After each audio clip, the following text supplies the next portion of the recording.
महिला नेतृत्व आणि अखिल भारतीय किसान सभेचे राष्ट्रीय अध्यक्ष डॉक्टर अशोक ढवळे, महाराष्ट्राचे राज्य सचिव डॉक्टर अजित नवले आणि संपूर्ण राज्य कमिटीचे सचिव मंडळ सदस्य। खरं तर ही खूप मोठी जबाबदारी आहे। महाराष्ट्राच्या स्तरावरती आपण ही जी परिषद घेतो आहोत, त्या परिषदेला एक वेगळं महत्त्व आहे आणि त्या परिषदेच्या माध्यमातून लाडक्या बहिणींना आता आम्हाला काय पाहिजे हे जरा शासनाला सांगण्याची वेळ आलेली आहे। कारण बहिणींना यावेळेस शासनाने डॉक्टर बाबासाहेब आंबेडकरांनी हिंदू स्वराज्याच्या माध्यमातून संततीचा अधिकार दिला आणि तोच अधिकार आपल्याला मागण्यांमध्ये उतरवण्याची वेळ आजची आहे। एकच मिनिट फक्त मी घेते आणि मी वाचनाला सुरुवात करणार आहे। बदलाच्या दृष्टिकोनाने महिला शेती करू शकते, महिला शोध लावू शकते, उत्पादन वाढवू शकतात, हे इतिहासाने सिद्ध केलेलं आहे आणि त्यामुळे जमीन मालकीच्या हक्कात असला पाहिजे। शेतकरी चळवळीचे महिलांचं नेतृत्व वाढवणं, कायदेशीर आणि सामाजिक व्यवस्थांमध्ये सकारात्मक बदल घडवून आणणं हे भविष्याचं चित्र बदलण्यामध्ये दृष्टीने महत्त्वाचं आहे आणि म्हणून ही परिषद महत्त्वाची भूमिका पार पाडते आणि त्यामुळे ही परिषद आपल्या समोर शेतकरी महिला हक्क सनदेची मागणी ठेवते। त्या मागण्या तुमच्या समोर मी मांडते। शेतकरी महिला, शेतकरी कुटुंबाला त्यांच्या कष्टाचे रास्त दाम मिळाले पाहिजे, यासाठी भविष्यात देशव्यापी कृषी अरिष्टाचा पायबंद झाला। याकरता हे कृषी अरिष्ट निर्माण करणारी धोरणे राबवणे तातडीने बंद करा। कृषी अरिष्ट दूर करण्याच्या कॉर्पोरेट लुटीचा लगाम लावा। विविध उपाय करून शेतीमालाला उत्पादन खर्च कमी करा। शेतीमालाला उत्पादन खर्च उत्पन्न टक्के भावाची कायदेशीर हमी द्या। नैसर्गिक आपत्तीमध्ये शेतीमालाला रास्त भाव द्या। ही पहिली सनद शेतकरी परिषद करते। दुसरी मागणी आहे शेतजमीन मालमत्ता व घराच्या मालकी हक्कात महिलांना समान वाटा द्या। मालकी जमीन, राहते घर, घराच्या तळ जमिनी व नावे असणाऱ्या पण ताब्यात असलेल्या जमिनीच्या मालकी हक्क उतार्यावर पुरुषांसह महिलांच्या हक्कांची समान प्राधान्याची नोंद करा। त्यामुळे आवश्यक ते कायदेशीर बदल करा।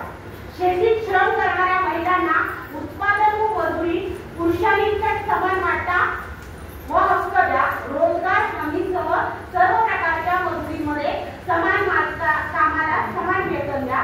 दुय्यम वेतन दर्जा व मोफत श्रमशक्तीद्वारे होणारी महिलांच्या श्रमाची लूट थांबवा।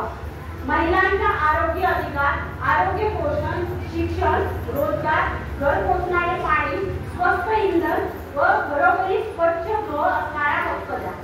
महिलांचे शेती व शेती संलग्नित व्यवसायातील श्रम कमी व सुसह्य व्हावे, यासाठी अवजारे व तंत्रज्ञान विकसित करण्यासाठी विशेष धोरण, संशोधन, प्रशिक्षण व प्रयत्नांना चालना द्या।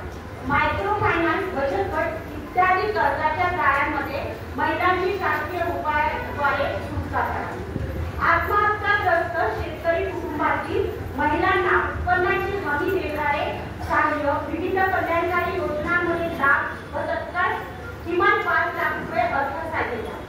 महिलांसाठी अत्याचार रोखण्यासाठी करण्यात आलेल्या कायद्यांची परिणामकारक अंमलबजावणी करा। महिलांसाठी सर्वत्र सुरक्षित वातावरण निर्माण करण्यासाठी ठोस उपाय अंमलात आणा। एकल महिलांचे हक्क सहाय्यता व सबलीकरणासाठी राज्यात स्वतंत्र विभागाची स्थापना करा। दारू व व्यसनमुक्तीचे मूलगामी धोरण तयार करून त्यासाठी अंमलबजावणी करा। गुंडा, भ्रूणहत्या, अंधश्रद्धा, बालविवाह, धर्मांधता व जातीयतावाद यासारख्या समस्या व कुप्रथा दूर करण्यासाठी ठोस उपाय करा। समाजात स्त्री पुरुष समानता, वैज्ञानिक दृष्टिकोन व विवेकी विचार रुजवण्यासाठी विशेष धोरण द्या। अन्न सुरक्षिततेला प्राधान्य देणारी पर्यावरण केंद्रित रचना, कृषी धोरण व व्यापार धोरणांचा अवलंब करून सर्व प्रकारचे कुपोषण संपुष्टात आणण्यासाठी उपाय करा। महिलांना, शेतकरी व महिला शेतमजुरांना प्रतिमाहा किमान 5,000 रुपये वृद्ध काळ पेन्शन द्या। विधवा, परित्यक्ता, वृद्ध,